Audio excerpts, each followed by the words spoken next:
Good evening, everyone. As many of you know from having attended our webinars before, it is our tradition that we tend to start these webinars just a couple of minutes late, 7:01, 7:02, to give people the chance to see the notification on their phone, realize that that's tonight, get everyone together, boot up the computer, realize that Zoom hasn't updated in the past however many months, wait for it to update, and then finally get into the webinar. As you can tell, Jordan and I use Zoom a lot in our jobs and are very familiar with it choosing to update right before we need to be somewhere urgently. Jordan, how are you doing tonight? Grateful that Zoom didn't need to update. How about you? Also grateful that Zoom did not need to update and enjoying the beautiful weather up in the Philly area. It's supposed to be 80 degrees on Halloween, which is astonishing. I was just talking to somebody about the plight of kids having to put on jackets over their costumes back in the day when it was actually cold on Halloween. Mhm. Not happy with my mom when I had to wear a jacket over my Batman costume. Yeah, that kind of defeats the mystique with the cape and all of that. That doesn't work when you have like a big heavy winter coat over top of it. I was not intimidating and I was not happy about it, but I got over it and still got candy. Yeah, and I mean that is the important part, is that you still got candy at the end. All right. So it is 7:02, so let's go ahead and get this show on the road. So one of the things that we often encounter with families that we get a lot of feedback about is that there's a lot of uncertainty about, are we early in this process? Are we late in this process? Are we just on time? When should we be doing what? So here, on the eve of early action and early decision deadlines, we thought we would take a moment to actually put those things into the calendar and answer that question of what should we be doing when, which, by the way, if you have early action and early decision applications that you have not yet submitted, you should do that today and not wait for Halloween, where you should be enjoying candy, or November 1st, when you have no room to deal with a Common App crashing, realizing you're missing a document. So that is our first pinpoint on the calendar today. So for the purposes of this presentation, we are primarily going to take you through high school in years, starting with freshman year, moving all the way through to senior year, with a couple of carve-outs, both at the beginning of the presentation and at the end. And the first one of those carve-outs is going to be the academic calendar, because in many ways, this calendar is not going to substantially change, whether you are a freshman, a sophomore, a junior, or a senior. So we're going to give you a brief overview here. Bear in mind that these dates are rough and approximate. They may change depending on whether your given high school has semesters, trimesters, quarterly marking periods. So, and that is something to bear in mind. Know when your marking periods end, or your semesters, or your trimesters. October, the month that we are on now, is typically when those first big tests are going to come. It's also the point where we start to get the most calls of students getting, that first grade that's a little bit lower than what they were hoping for, and then call us to try and course correct a little bit. And this is something that we encourage students to do. If you notice that you are struggling in a class, try and course correct now rather than later. We often say that the first thing you do to get yourself out of a hole is to stop digging. So whether that's starting a study group, meeting with your teacher to try and get extra help, calling us, this is a great moment to take a, you know, get a sense of where you are in your classes. January and February is going to be course selection for the next year, frequently with a little bit of an add and drop period afterwards. May is going to be those AP and IB exams, as well as final papers, final exams, and final projects coming due. And those two, although they come in May and June, we encourage students to start preparing them sooner rather than later. Those AP and IB exams are cumulative, even if your AP World Government class covered China at the very beginning of the year, it's still going to show up on the test. So taking time to evaluate what is going to be covered on the test and what you need to review potentially from those early months can be really helpful.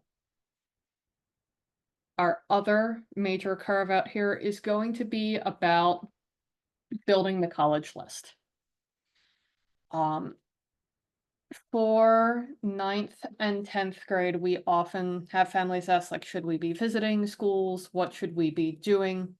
And at this point, we often recommend go and visit some schools on a weekend. If you have the availability, try and visit the schools around you, because what that does is allows your student to start to identify the kinds of schools that are going to interest them without necessarily needing to get on a long road trip or fly halfway across the country to ascertain whether or not a particular school type is worth it for them. For instance, for our Philadelphia area families, if you take your student to visit Haverford or Ursinus and they go, this feels very small and very claustrophobic. I don't like a school this small. You don't need to fly across the country to California to visit Claremont McKenna or Scripps or Pomona. They're going to feel small and claustrophobic, and they might potentially have better weather, but maybe you use that plane ticket to visit some of the bigger schools, the Berkeleys or the UCLAs. So as you are potentially taking time to do those local visits in 9th and 10th grade, it really isn't until 11th grade that students should really begin to define what their ideal school looks like. And this can be major, of course, but it also should be those holistic factors, those qualitative factors where that makes a university not just a place where a student can take classes, but also a home. Do you want a big school, a small school? Did you visit Haverford and go, wow, this feels really claustrophobic? Do you want warm weather or cold weather? And as you begin to visit, there's really two major reasons to visit a school. The first is to determine if you want to apply.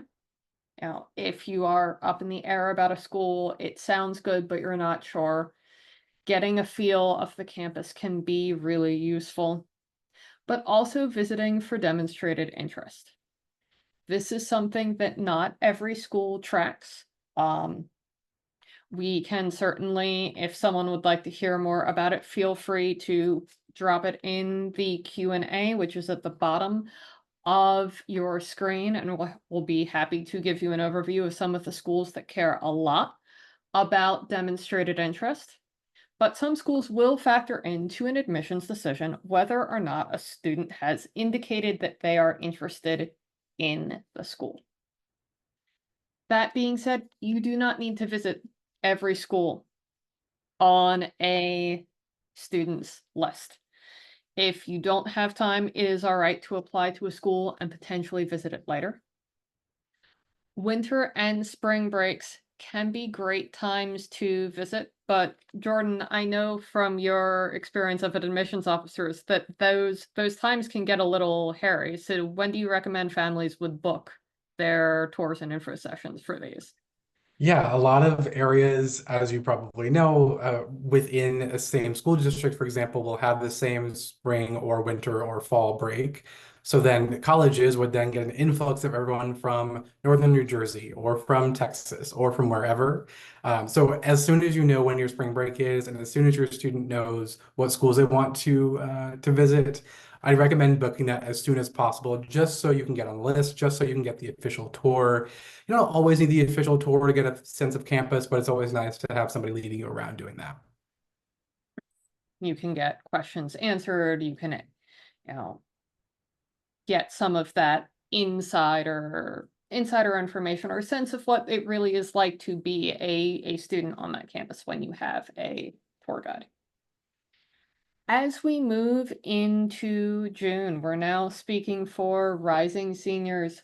At this point, you would want to have some definite schools on your list. But that being said, your list does not have to be complete. You can get working on your essays and applications. You can even start writing supplemental essays for the schools that you're sure about. And then add schools to your list or drop schools from your list as you go through the summer and into the fall.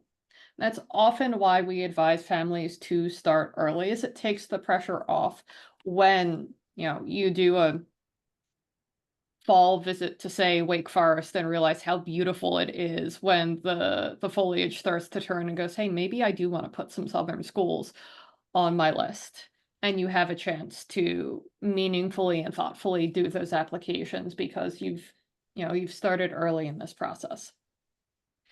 That being said, by August, you want to have at least solidified your early action and early decision schools so that you are, listening to this webinar next year on October 30th and not frantically submitting your Common App for those schools. And then March through May, I had meant for rising seniors, I had mentioned at this point that you don't have to visit every single school on your list before you apply. You can absolutely visit a school once you've been accepted to see how you like it. There is, a sense of power and the thrill to go on a college campus and realize this is not about showing the school that you're interested in them, but the school having to show that they are interested in you. Accepted student days can be a great way to help make that final choice between schools. So now that we've had a chance to go through those two specific carve-outs, the rest of the presentation will be going through the years in order. If you have any questions, we'll address them at the end of the presentation. Please feel free to drop them into the Q&A. And Jordan, I'll let you take us away. So to start off with freshman year, again, it's your first or your student's first year in high school. Really, the number one priority here is to make sure that your student feels comfortable getting used to high school. It's a transition from middle school to high school, even if it's within the same school district or with a bunch of their friends. We really just want them to make sure that they're comfortable and understanding how new study habits develop, the level of rigor of the classes that they're taking, the expectations of what is again expected from students in high school. That's all going to be a transition. But within that transition comes a lot of opportunity to change and explore. So we encourage students to take the classes that they wanted to take in middle school, or to start to explore specific realms that they maybe haven't had an opportunity to previously. And that also is involved in their extracurricular activities too. Is there a sport that they want to try? Do they want to try joining a club that they haven't thought about previously? I was a huge nerd in high school and thought, what, student government sounds great. And I ended up doing that for my first year. I didn't win my election, but that's okay. I still got involved and was still excited to do that throughout the time in high school. However, even though it is all about exploration, there are some important considerations to make, especially when we're talking about math tracking. If your student is thinking about advanced STEM classes or taking, or rather going to college for something in the STEM field, being science, technology, engineering, and math, we really want to make sure that students are setting themselves up for success so that they can at least reach calculus by senior year at the very latest. Or if they're looking for a really advanced and really, top tier engineering program, that they're hitting calculus by their junior year to then go beyond calculus, potentially in their senior year. There are some ways that you can make up that difference and make sure that your student is on track. There are some classes that you can take over the summer if summer school is an option in your area. Things like geometry might be easier to take over the summer versus algebra 2. And algebra 2 is easier to take over the summer than pre-calc. So again, the sooner you can do it, the sooner that your student will be set up for success and have that really great foundation to launch into their advanced math tracking later on in high school. For sophomore year, again, we really want to make sure that students are exploring throughout their classes. If there are things that did work for them, keep doing that, keep exploring that, keep digging. But we're also wanting to make sure that students are doing the things that they care about. We do like the fact that you can, take a step back from activity or take a step back from a subject and say, you know what, this wasn't for me. I actually didn't like student government. I didn't have a good time. I didn't really learn a lot here. I don't necessarily want to do that. But if there are things that are really exciting to them, they should really explore that because, again, colleges enjoy seeing students enjoy the things that they like. So depth over breadth is a really good thing to keep in mind here. As a former admission officer, I know a lot of students on the road would always say, oh, I need to be well-rounded, I need to be well-rounded. There's also a really good point in being pointy as opposed to well-rounded, right? Where you can find the 2 to 3 things that you really enjoy. Maybe it's STEM, maybe it's theater, maybe it's something like that, and put your eggs in that basket and really dive deep into that. You don't have to do everything under the sun. You don't have to have done every activity and a sport and poli-sci and everything else, right? You can really be able to focus on the things that you enjoy in order to show what is important to you. Because if you care about it, admission officers care about it as well. On the standardized testing side, there are definitely some things that you'll have to keep in mind, mostly being that in either October or April, this will be the first time your school will likely offer the PSAT. This is a standardized test that's typically tested in school that is a precursor to the SAT. Not a lot of consequence there except for national merit consideration, but either way, that's just your first experience with standardized testing. If offered, you should also take the pre-SAT or go for a diagnostic test, which we as on the test prep side of our company, we do offer to see which test makes the most sense for you. They test different things. The SAT tends to be more reasoning and logic. The ACT tends to be a little bit more based on actual knowledge and things like that. So again, if you have any questions, feel free to reach out to Jim Wismer. He is our director on the test prep side. Alyssa just dropped his information in the chat for you if you want to learn all of the things about test prep. Now, that summer before junior year is a really important time, again, to think about that test prep. Again, maybe you've reached out to us, maybe you have taken the PSAT and you have a score that you may be wanting to get up to. Maybe you're also pairing this along with college tours and you're learning about the schools that you're thinking about as well. And you can see what type of testing ranges that you're thinking about. So you at least have a goal score in mind.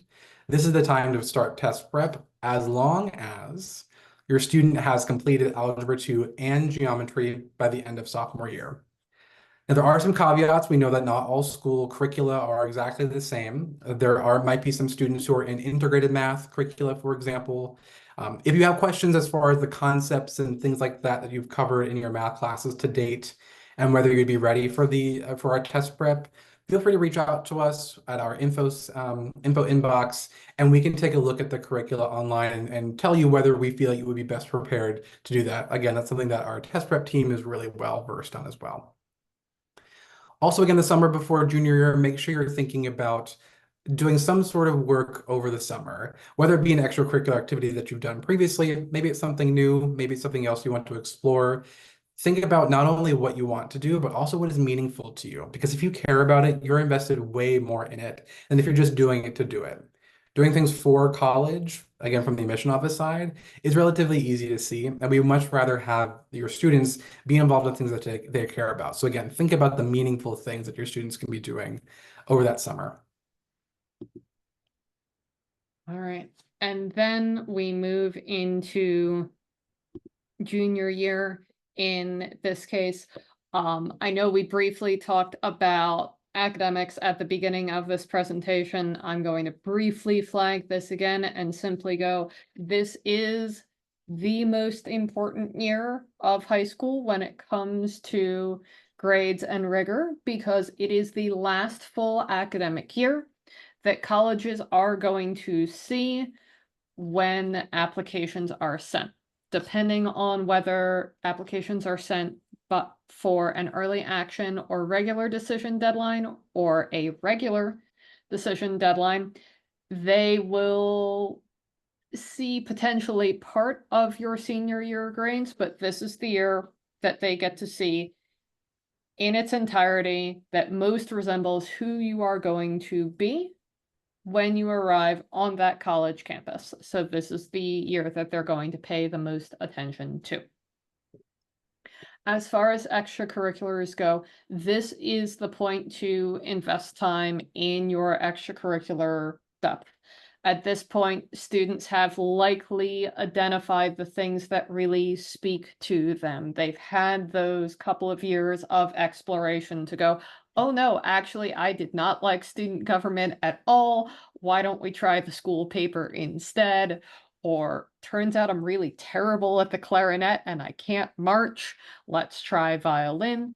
Whatever it is, this is the moment to really hone in on the things that authentically interest you as a student and pursue them to the best of your abilities, whether that's in school or out of school. If you're really into journalism, look into shadowing or internships at local papers, or you can start your own blog that bemoans the state of long form journalism in, the age of the internet. There are many ways to explore your extracurricular, to continue to engage in the things that you love both inside and out of the classroom.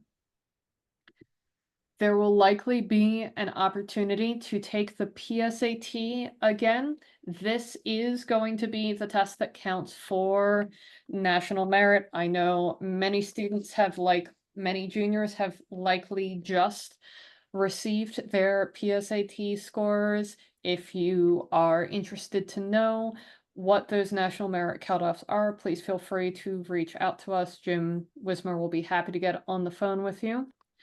But the other important thing about that October PSAT score is it allows you to start making a plan for test prep.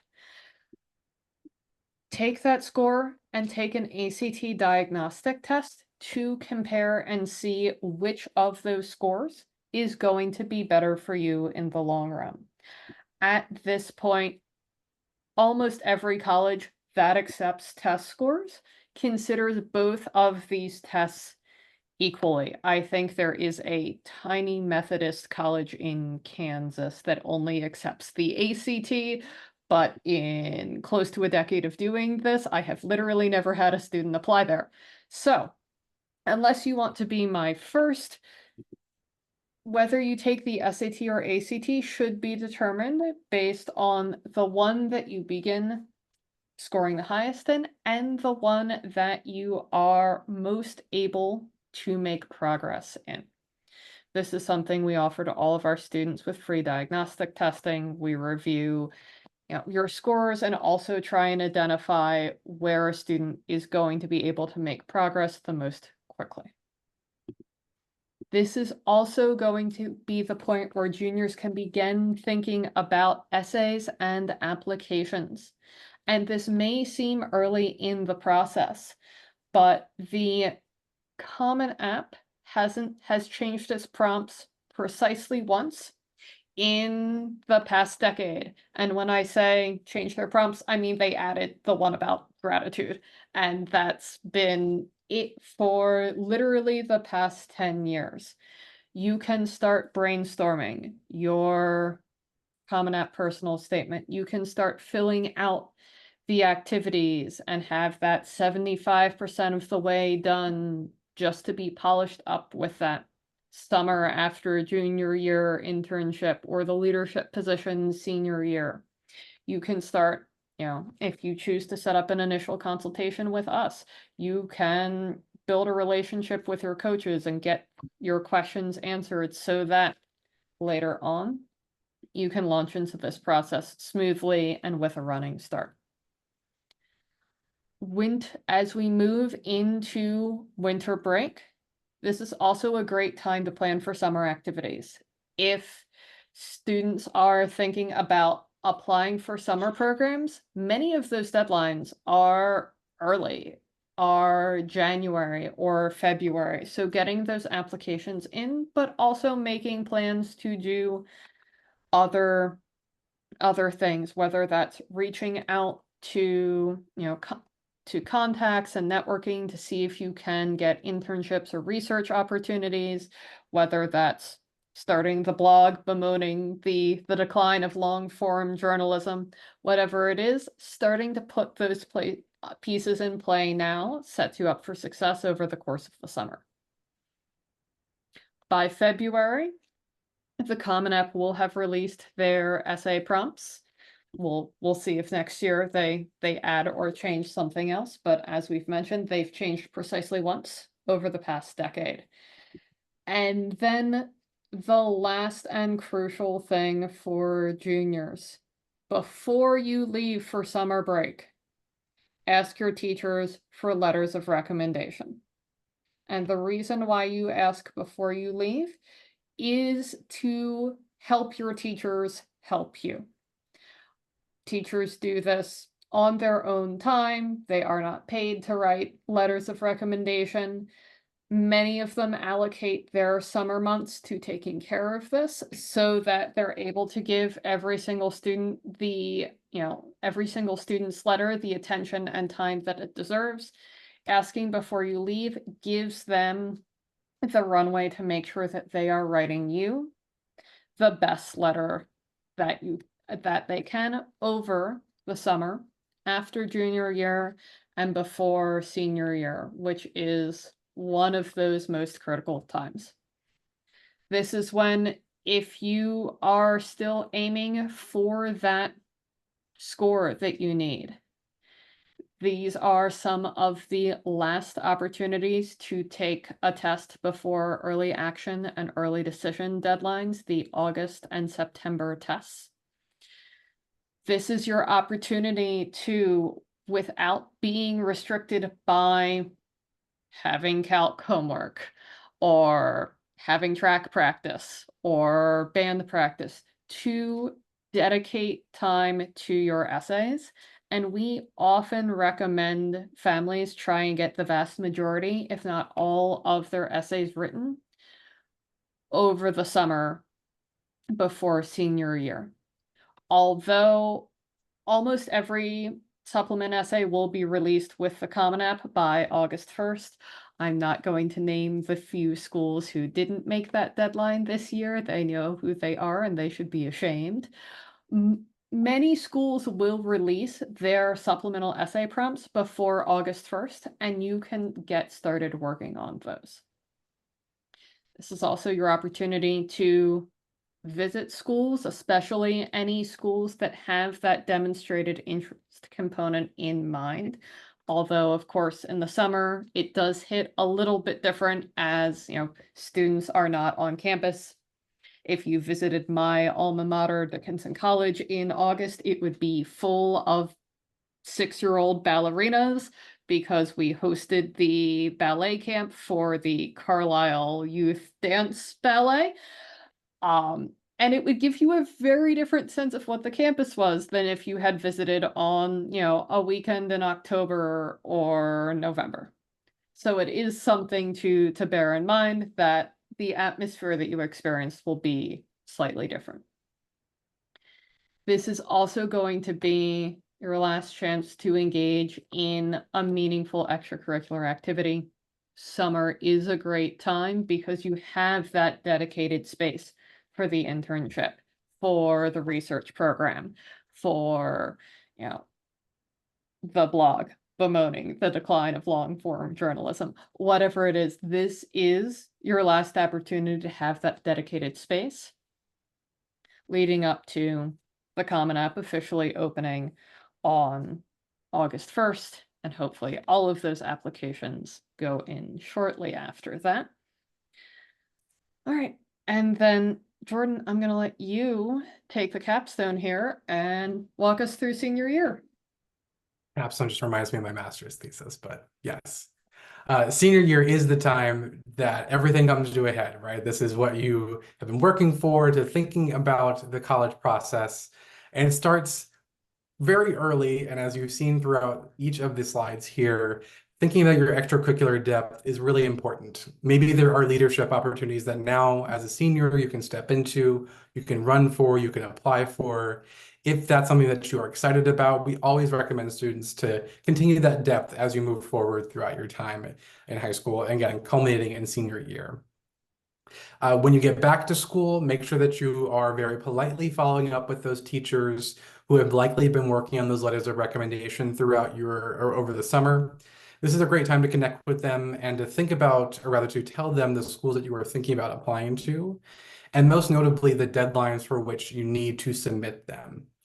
Make sure that they know that, yes, I'm applying November 1st for the early action deadlines for X, Y, and Z schools, just to have you know that it will be done by that point, or hoping that the majority of the application will be in by that point. Or, oh, I'm applying regular decision everywhere, I don't need those until January. Please let me know if you have questions or things like that. As the fall moves on, we will start to see more and more applications start to pop up. August, as Alyssa mentioned, August 1st is when the Common Application opens. However, the University of California application, also known as a UC app, will open on October 1st. They have a separate process, a separate application, and a separate timeline also for those schools, or 8 or 9 schools that you can apply to through the UC application. October 1st is also when FAFSA, the free application for federal student aid, usually opens.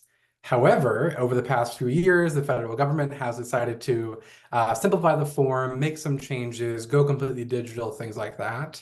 And those changes have not been ready in time for that October 1st opening. But in the past, and hopefully in the future, October 1st is when the free application for federal student aid, or FAFSA, will be open for seniors to apply, or for students and their families rather to apply. Also for the in October, and also previously in September, the SAT and ACT respectively, those are the last months that you can send in a score from that test date and still have it be received on time for any early decision or early action deadlines.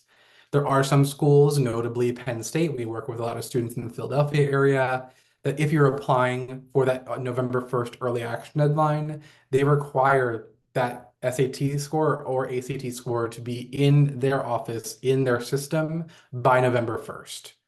Otherwise, you might be bumped to a regular decision or rolling or something like that. So again, this October SAT and September ACT rather are the last days and last testing dates that you can take in order to have the scores be considered on time.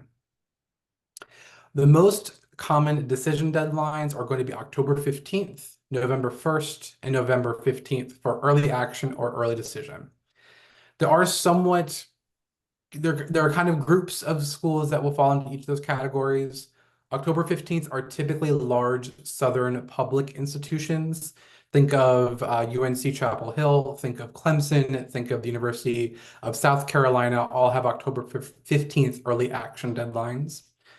November 1st is a majority of early action deadlines. You're going to see a lot of schools say that their deadline is November 1st, and you have to get the required materials in by that day. There are a handful of stragglers that we're working on now, funny enough, including Virginia Tech, including Wake Forest for their early decision deadline as well, that are November 15th. So you do have a little bit more time with a few schools as well. But keep in mind that that 1 month range, about those 4 weeks, are typically when your early decision or early action deadlines are going to be. And then similarly, as October 1st was supposed to be when FAFSA opens, December 1st is the last date by which FAFSA will open this year. Federal government has said that this is the last date by which you can expect the FAFSA. We will see what happens between now and then. But again, keep updated, or rather keep yourself updated as to see when the FAFSA opens, and colleges will communicate how, if and how this will affect federal aid awarding. Continuing on with the rest of senior year, again, the December SAT and ACT are the last test dates for regular decision deadlines.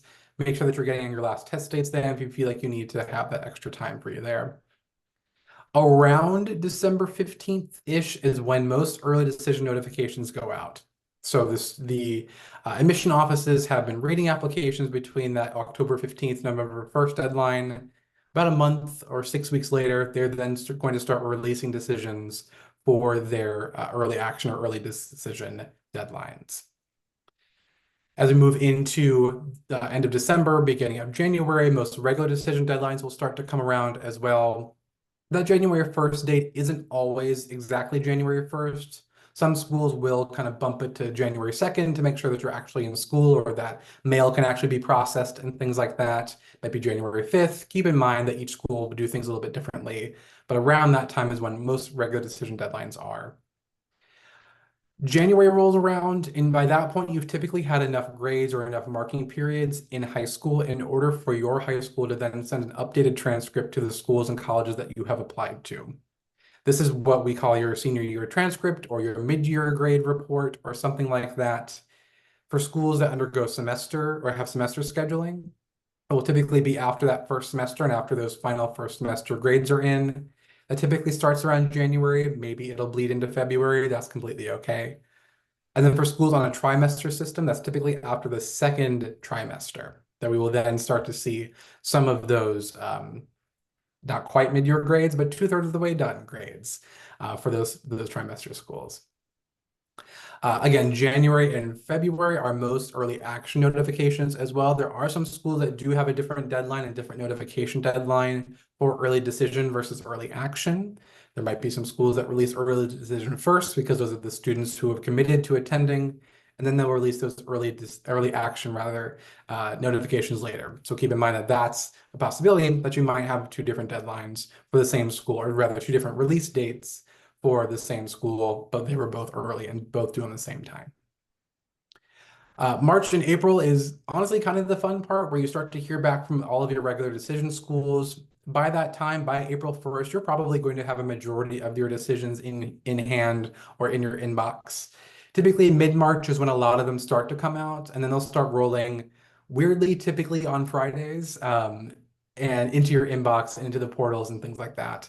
There are a few schools that still do it old school, where they'll send you a giant mail packet in the mail, so you have to run out and open the mail and see what your decision is.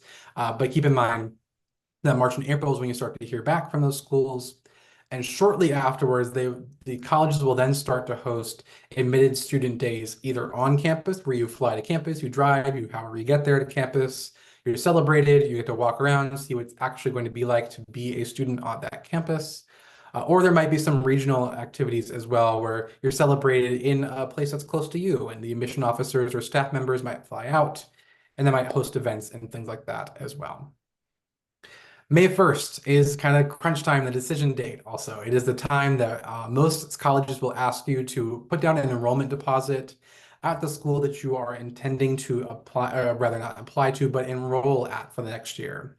This is the day that you need to make a decision, and you've hopefully gone to admitted student days, you've connected with students online, you have talked to parents, you have all the information you need to make that informed decision on May 1st, which is again the decision deadline. And then May or June, you get to graduate. Hooray, you get to walk across the stage and into the next part of your life, the next part of your higher education journey. Now, that's all on the high school side. That all happens in high school. But the admission office has a little bit different of a timeline that's somewhat differently adjusted. So just so you have an idea of what the admission officers are doing, this is a typical timeline for a typical admission office. There might be some things that are done differently depending on what the colleges and universities ask of their admission offices or things like that. But again, this is a general outline. including in August, starting all the way back in August of every year. This is where we prepare for fall travel, which is when admission officers will travel across the country and sometimes across the world to actually visit high schools and talk about their institution and give information sessions or attend college fairs or host interviews or do any of those things to spread information about their colleges or universities. Personally, this was my most fun time because I actually got to see students and talk to them and actually hear about why they were excited about the schools that I was representing at the time. So it's always nice to be able to connect with students. And we always encourage students to, attend that high school visit for the 15, 30 minutes, whatever it might be, to learn a little bit more and ask the questions that they have there as well. Again, September and October is when a majority of those visits will happen. Sometimes a leak into November, but typically September and October is where a majority of those visits will happen. Mid-October through mid-November is typically when, again, the early application deadlines are. And then mid-December is typically when the decision release is as well, as we've covered previously. But between those two times is application review season. We are in early November, we're getting trained on how to review applications. We start reading them in early November. We typically finish reading them in December. There's some stuff that happens behind the scenes to actually make the class. And then that class is released in December as well. And again, mid-January has those regular decision deadlines. And then January through March, you could not see me anywhere outside of my office or outside of my home because I am reading applications every single day, making sure that I'm processing that information and making those decisions. Again, after decision release happens, we then have a very crazy April. After doing absolutely nothing for 3 months or 4 months, we then go out on the road and we host all these events and we go to 10 states in 6 days and whatever else it is, right? Because again, we want to make sure that you as a student are celebrated and you can start to see some of those events happening on and off campus as well. Again, enrollment decisions are due. That's when we find out how many students are going to be joining our incoming class.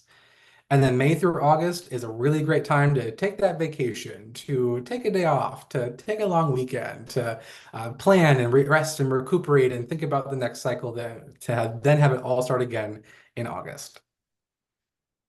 So I hope that was a really helpful to see not only how you are able to plan out your high school visit or a high school, curriculum and trajectory, but also seeing what happens on the admissions side as well. So I can see that we already have a couple of questions coming in. If you have a question that, is more specific to your student, please feel free to reach out to us via the information on the slide, or you can use either of the QR codes on our backdrop to book, yes, that direction, to book a call with Jordan or myself. But if you have a general question, please feel free to drop it in the Q&A and we will go ahead and get into those now. All right, so we actually had someone take us up on this. We have a student who would love to know which schools care about demonstrated interest. I'm gonna go ahead and let you name one of your previous employers here, Jordan. So American University was very, very interested in demonstrated interest. That could be any sort of interaction with the institution, being attending a college visit, attending those high school visits, doing a sleepover, or any sort of programming that the admission office held. It also could be attending webinars or college fairs or anything like that as well. So keep in mind that everything that an institution that cares about demonstrated interest puts out there is typically fair game for demonstrating that interest. Yes, you do not, if it is logistically, financially, or otherwise difficult to visit a school, there are many ways to show demonstrated interest. Besides American, Tulane is also a school that considers demonstrated interest quite highly. High Point, Grinnell are schools that also consider demonstrated interest, but one of the easiest ways to look this up is to look at something called the common data set. And this is always my favorite thing to talk about on webinars. The common data set is a set of data that almost every school in the US releases. It's usually on a 1 to 2 year delay. It takes them some time to gather this information. One of the components that they release, it's in section C9 of a very long, and if you're higher ed nerds like us, very interesting PDF, is the factors that they take into consideration when making a decision about a student's application, rated from most important, important, considered, and not considered are the 4 categories. And you are able to see level of applicants' interest on that list of factors, as well as the ranking that the school has assigned it.